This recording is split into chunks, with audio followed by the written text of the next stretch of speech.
प्रिय भाई बहनों, अगले 3 एपिसोड में हम भजन संहिता 1 पर अपना ध्यान केंद्रित करेंगे और विशेष करके पहले 3 पद।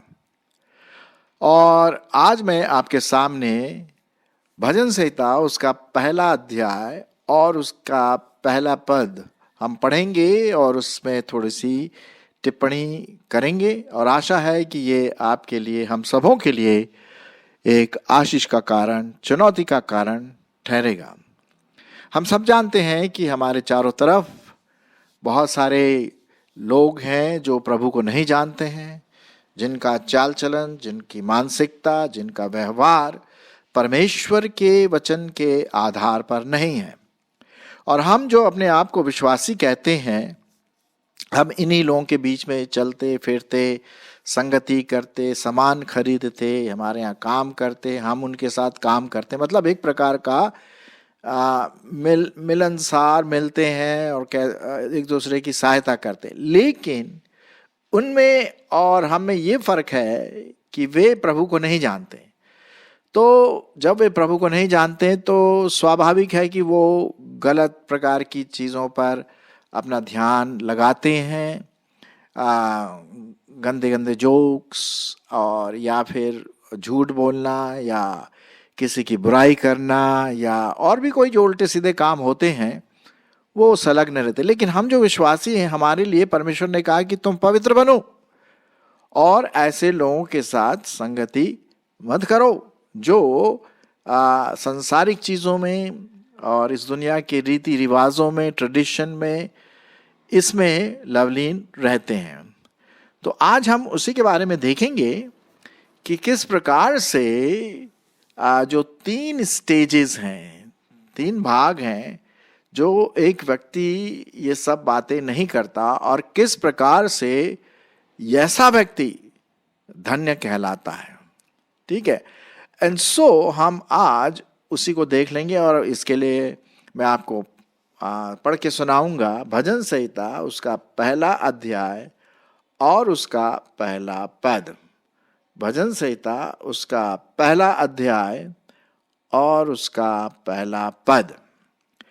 यहाँ पर इस प्रकार से लिखा हुआ है, 3 विशेष क्रियाओं के बारे में, 3 एक्टिविटीज जो यहाँ पर लिखी है कि एक धन्य व्यक्ति, एक विश्वासी व्यक्ति, एक प्रभु को प्यार करने वाला व्यक्ति इन चीज़ों से परे रहता है, इन चीज़ों से अलग रहता है, उसमें उसका कोई लेना देना नहीं होता। वही व्यक्ति धन्य और खुश व्यक्ति होगा।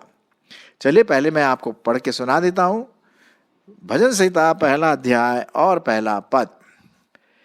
क्या ही धन्य है वह पुरुष जो दुष्टों की युक्ति पर नहीं चलता और न पापियों के मार्ग में खड़ा होता और न ठट्ठा करने वालों की मंडली में बैठता है। बस यहाँ तक हम देखते हैं कि एक प्रकार की क्रिया है, किस प्रकार से बुरी संगति में लोग फंस जाते। मैं कई बार फंसा और हो सकता है शायद आप भी फंसे होंगे, लेकिन ये धीरे धीरे ये होता है और उसके बारे में हमें पता भी नहीं पड़ता है। हम सोचते हैं यार कोई नहीं, इतना खराब नहीं है, ठीक है, अगर थोड़ा सा गलती हुआ, थोड़ी अगर ऐसी बात कर दी तो क्या हुआ। लेकिन यही फिर हमें बुरी संगति की ओर ले जा सकता है यदि एक पांव हम इन लोगों की तरफ, इस प्रकार के व्यवहार की तरफ जो परमेश्वर के वचन के अनुसार नहीं है। अब उदाहरण के रूप में आपने शायद सुना होगा कि यदि हम एक अच्छे सेब को और एक खराब सेब को पास पास रखेंगे तो कुछ समय के बाद अच्छा वाला सेब वो भी खराब हो जाएगा। क्यों खराब हो जाएगा? क्योंकि उसका साथ साथ जो है बुरे, खराब वाले, सड़े हुए सेब से है।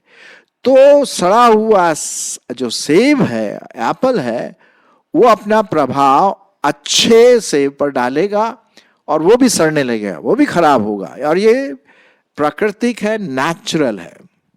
ठीक उसी प्रकार से जब हम किसी के साथ ऐसे लोगों से फेलोशिप करते हैं, ऐसे लोगों के साथ हमारा मिलना जुलना होता है जो परमेश्वर का मजाक उड़ाते हैं, विश्वासियों का मजाक उड़ाते हैं, जो गंदे गंदे जोक्स मूवीज और मतलब थर्ड क्लास जोक्स जिसे कहते हैं, धोखाधड़ी, कनिंगनेस, चालाकीपन, तो ये जो व्यक्ति हैं इनसे आपको और मुझको क्या होना है?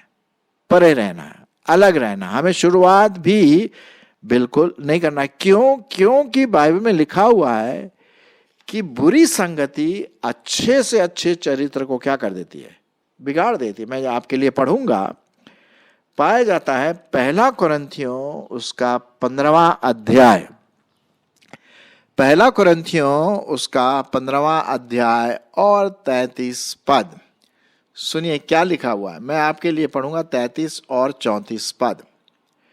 धोखा ना खाओ, धोखा ना खाना, बुरी संगति अच्छे चरित्र को बिगाड़ देती है। धार्मिकता के लिए जाग उठो और पाप ना करो, क्योंकि कितने ऐसे हैं जो परमेश्वर को नहीं जानते। मैं तुम्हें लज्जित करने के लिए नहीं ये कहता हूं।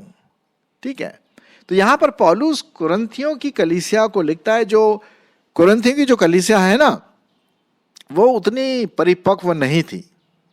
ठीक है, उन्होंने प्रभु यीशु मसीह पर विश्वास किया, लेकिन वो अभी भी कई रीति से बचपना था उनमें।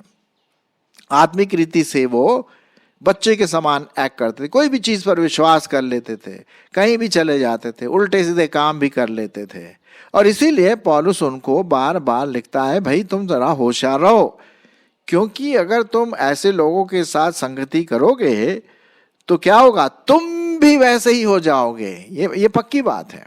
ये यहां पर हम देखते हैं, बिल्कुल सही बात है।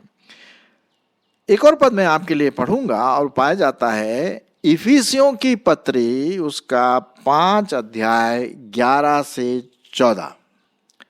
इफिसियों की पत्री उसका 5 अध्याय और उसका 11 से 14 पद मैं आपके लिए पढ़ूंगा। यहां लिखा हुआ है, और अंधकार के निष्फल कामों में सहभागी न हो, वरन उन पर उल्हाना दो, क्योंकि उनके गुप्त कामों की चर्चा भी लज्जा की बात है। पर जितने कामों पर उल्हाना दिया जाता है वे सब ज्योति से प्रकट होते हैं, क्योंकि जो सब कुछ को प्रकट करता है वह ज्योति है। इस कारण वो कहता है, सोने वाले जाग और मुर्दों में से जी उठ, तो मसीह की ज्योति तुझ पर चमकेगी। तो यहां पर ये विश्वासियों के लिए ये बात लिखी जाती है। अब आइए हम इस क्रिया पर, इस प्रोसेस पर ध्यान दें। जैसे कि आप देख रहे हैं यहां पर 3 व्यक्तियों के एक तरह से काले रूप में चित्र दिया गया है।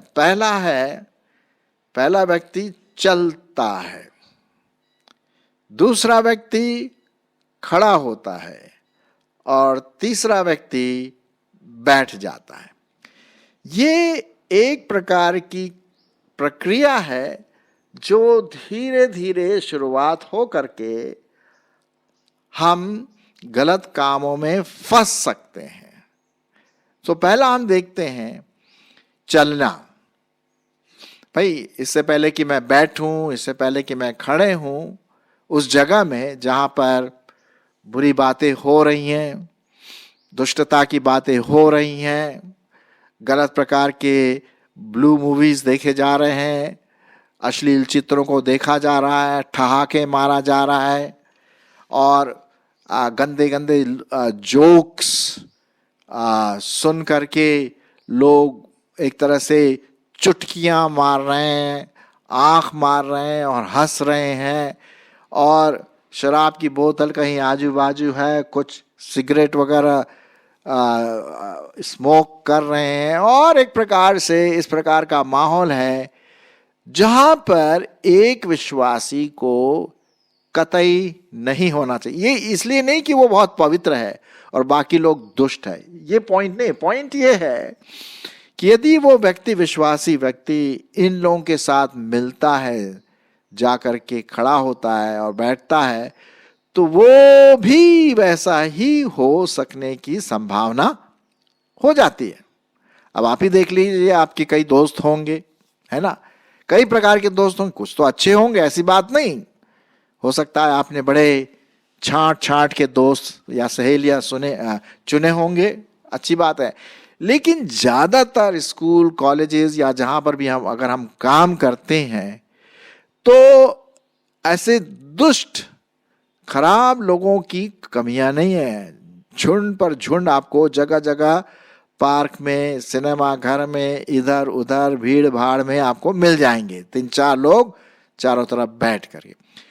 तो पहले तो क्या होता है, उत्सुकता होती है ना, क्यूरियोसिटी होती है कि भाई क्या हो रहा है, भाई इतना क्यों लोग हंस रहे हैं, क्या बात है। तो आप वहां पर क्या करते हैं, या मैं, कोई भी हो विश्वासी, चलो चल के देखते हैं, चलना, यह है पहली प्रक्रिया। भाई हम देखना मांगते हैं, ऐसी क्या बात है ना। आपने देखा होगा, कभी कभी मैंने देखा है, शायद आपने भी इसका अनुभव किया होगा, कभी कभी जब हम रोड में जा रहे हैं तो एक जगह बहुत भीड़ इकट्ठी हो आ जाती है, बहुत भीड़ एक जगह पे, तो हम समझ जाते हैं कि जरूर कुछ ना कुछ बात हो गई है। या तो लोग झगड़ा कर रहे हैं किसी कारण से, या किसी का एक्सीडेंट हो गया, या कुछ अनहोनी बात है जिससे चारों तरफ वहां भीड़ ही भीड़ है, लोग इकट्ठे हो जाते हैं। और एक कौतूहल की वजह से मैं भी कई बार जाके पूछता, भाई क्या बात हुआ, क्या हुआ, कैसी भीड़ लगी है। तो कभी कभी लोग बोलते भैया पता नहीं, हम भी देख रहे हैं। कुछ लोग बोलते भाई एक्सीडेंट हुआ या कोई झगड़ा हो रहा है, तो हम भी देखने के लिए शामिल हो जाते। देखिए, चलना, उस ओर चलना जो हमें आकर्षित करता है। याद रखिए, जो पाप की जो चीजें हैं ना, वो हमें बहुत आकर्षित करती हैं, आकर्षण देती हैं, हमारे मन को ललचाती है कि यार तू भी अगर जाएगा ना वहां, या तू अगर वहां जाएगी, तो मालूम तू भी इंजॉय करेगा। देख तो क्या ठहाका मार के उन लोग हंस रहे हैं। तो पहला हमारा क्या है, मैंने अभी आपके सामने पढ़ा, मैं फिर से पढ़ देता हूं। यहां पर भजन संहिता 1 और उसका पहला अध्याय और पहला पद, चलिए मैं आपके लिए पढ़ देता हूं। यहां पर लिखा हुआ है कि क्या ही धन्य है वो व्यक्ति। कौन धन्य है? जो ये बातें नहीं करता है, मतलब ब्लेसेड जिसे इंग्लिश में कहते हैं। कितना परमेश्वर का चाहने योग्य वो व्यक्ति है, वह पुरुष जो दुष्टों की युक्ति पर नहीं चलता। चलना पहला प्रोसेस। दुष्ट, खराब, अन्य जाति, जो तरह तरह के प्लानिंग करते हैं दूसरों को नुकसान पहुंचाने के लिए, उल्टे सीधे स्कीम करते हैं, दुष्ट लोग, है ना, उनकी जो राय है, युक्तियां हैं, उसके अनुसार नहीं चलता। तो पहला तो हुआ चलना। अब चलते चलते चलते हम क्या हैं, वो उस स्थान तक पहुंच जाते हैं जहां पर खूब उल्टे सीधे काम हो रहे हैं, ठहाका मारा जा रहा है, गंदे जोक सुनाए जा रहे हैं, विकेट लोग बैठे हुए हैं, बीड़ी सिगरेट और ड्रिंक्स वगैरह सब चल रहा है, गाली गलौज हो रहा है। पहुंच गए भाई, अब वहां खड़े हो गए। चलने के बाद दूसरी जो प्रक्रिया है वो क्या है, खड़े हो जाना। खड़े हो जाने का मतलब ये है कि यार बड़ा इंटरेस्टिंग है, क्या बात कर रहे हैं इन लोग। और यहां पर क्या लिखा हुआ है, जो दुष्टों की युक्ति पर नहीं चलता और ना पापियों के मार्ग में खड़ा होता है। सुनिए साहब, पापियों का मार्ग जो है वो मौत की ओर ले जाएगा। आप जानते हैं अच्छी तरह से, पाप की मजदूरी मौत है। ठीक है, पाप की मजदूरी मौत है। तो हम देखते हैं कि वो खड़ा हो जाता है। और शायद वो एंजॉय भी करता होगा। जो भी बात है किसी के विरोध में काना फूसी, अरे यार जब कोई काना फूसी सुनते हैं ना तो हमारे कान और चिकनी चिकनी बातें सुनने के लिए बड़ा तैयार से रहते हैं। नहीं नहीं नहीं, या कुछ ऐसी चीजों को देखने के लिए तैयार रहते हैं, खड़े हो जाते हैं, कॉन्सेंट्रेट करते हैं। लिखा हुआ है जो धन्य व्यक्ति है वो ऐसा नहीं करता है। क्या नहीं करता? वो दुष्टों के मार्ग पर नहीं चलता, ना पापियों के मार्ग में खड़ा होता। और तीसरी बात क्या है? अब भाई पहले तो आप चल लिए, फिर खड़े हो गए, खड़े होने के बाद क्या, अरे यार मजा आ रहा है, अरे यार क्या बात है, अरे वाह वाह वाह, बैठ जाते हैं। बैठ जाने का मतलब क्या है? उनके साथ संगति करना। इसका मतलब यह है ना ठट्ठा करने वालों की मंडली में बैठता है। यह व्यक्ति धन्य है जो ऐसे काम नहीं करता। बैठ गया, अगर वो बैठ गया तो वो धन्य व्यक्ति नहीं है। अब वो भी खूब इन दुष्टता की चीजों में, गालियों के बीच में, ड्रिंकिंग पार्टी के बीच में, गाली गलौज के बीच में, बहुत सारी जो बातें होती हैं इस दुनिया के जो तौर तरीके हैं, आप अच्छी तरह से जानते हैं मैं क्या बोल रहा हूं।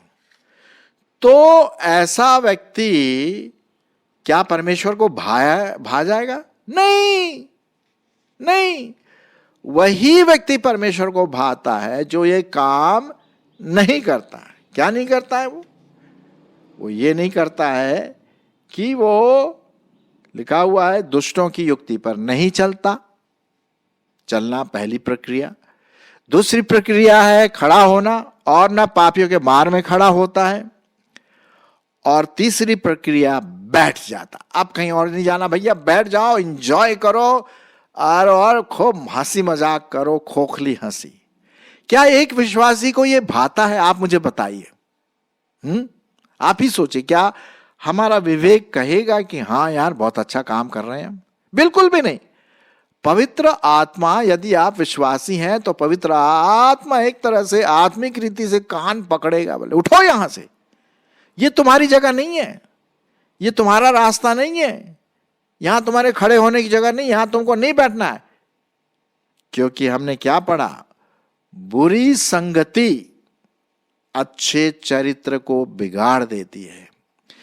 जिस प्रकार से मैंने बताया शुरू में कि एक सड़ा हुआ एप्पल, उसके पास यदि अच्छा वाला एप्पल, अच्छा वाला सेब रखेंगे तो एक दो दिन में वो भी सड़ने लगेगा। क्यों? क्योंकि सड़ा हुआ एप्पल का जो प्रभाव है वो अच्छे सेब पर करता है और वो भी सड़ जाता है, खराब हो जाता है। उसी प्रकार से जब हम दुष्टों की संगति, पापी लोगों की संगति और ठट्ठा करने वालों की संगति के साथ जुड़ जाते हैं, फेलोशिप करते हैं, संगति करते हैं, तो हम भी वैसे ही हो जाएंगे। और आप ही मुझे बताइए कैसे पवित्र आत्मा का कार्य आपके और मेरे जीवन में होगा। हम बोलते हैं यार हमने बाइबल पढ़ लिया, दुआ कर ली, सब कुछ हो गया, लेकिन दिन भर हम क्या कर रहे हैं? ऐसी बातों में उलझ गए हैं। नहीं नहीं नहीं, इसीलिए यहां पर चेतावनी दी गई है कि सिर्फ वही व्यक्ति धन्य कहलाएगा परमेश्वर की दृष्टि में जो दुष्टों के कार्यों में सम्मिलित नहीं होता, जो पापियों के मार्ग में खड़ा नहीं होता, और जो ठट्ठा करने वाली मंडली के बीच में संगति नहीं करता। ऐसा व्यक्ति ही धन्य कहलाएगा। मैं एक पद आपके लिए और पढ़ना मांगता हूं। पाया जाता है नीति वचन। नीति वचन में तो बहुत कुछ लिखा है, आप जरूर नीति वचन को पढ़िए जब आपके पास टाइम है। नीति वचन उसका पहला अध्याय, उसका 10 पद, बहुत पते की बात यहां पर लिखी है। हे मेरे पुत्र, यदि पापी लोग तुझे फुसलाएं तो उनकी बात न मानना। यदि वे कहें हमारे संग चल कि हम हत्या करने के लिए घात लगाएं, हम निर्दोषों की ताक में रहें, उनके सामने बिल्कुल नहीं जाना। ये विश्वासियों की जगह नहीं है। समझ में आया ना? तो विश्वासियों की जगह कौन सी है? वो हम अगले एपिसोड में देखेंगे। आप जरूर इसके बाद वाला जो एपिसोड आएगा उसको भी सुनिए। और आपको शायद ऐसी बात नहीं कि आपको थोड़ा बहुत तो आइडिया हो ही गया होगा, लेकिन आज का हमारा जो मेन विषय है वो ये है कि बुरी संगति की शुरुआत कैसे होती है और हमें इससे बचना है, ताकि मैं और आप जो प्रभु के कहलाते हैं परमेश्वर की दृष्टि में धन्य कहलाए। परमेश्वर हमसे प्रसन्न रहेगा जब हम जो पापियों के मार में खड़े नहीं होंगे और ना दुष्टों की मंडली में बैठेंगे और ना उस ठट्ठा करने वालों की मंडली में जाकर के बैठेंगे या उनकी युक्तियों में शामिल नहीं होंगे, तभी हम धन्य कहलाएंगे। ठीक है, सो आइए हम इस प्रकार की संगति से बचे रहें। तो फिर आपको और मुझको करना क्या है, चलिए अगले एपिसोड में हम उसको देखेंगे। तब तक आप सोचिए कि करना क्या। इसके लिए मैं आपसे विनती करूंगा कि आप जरूर भजन संहिता पहला अध्याय पूरा पढ़ लीजिए, बार बार पढ़ लीजिए, ताकि आपके दिमाग मन विवेक में चिपक जाए। आमीन।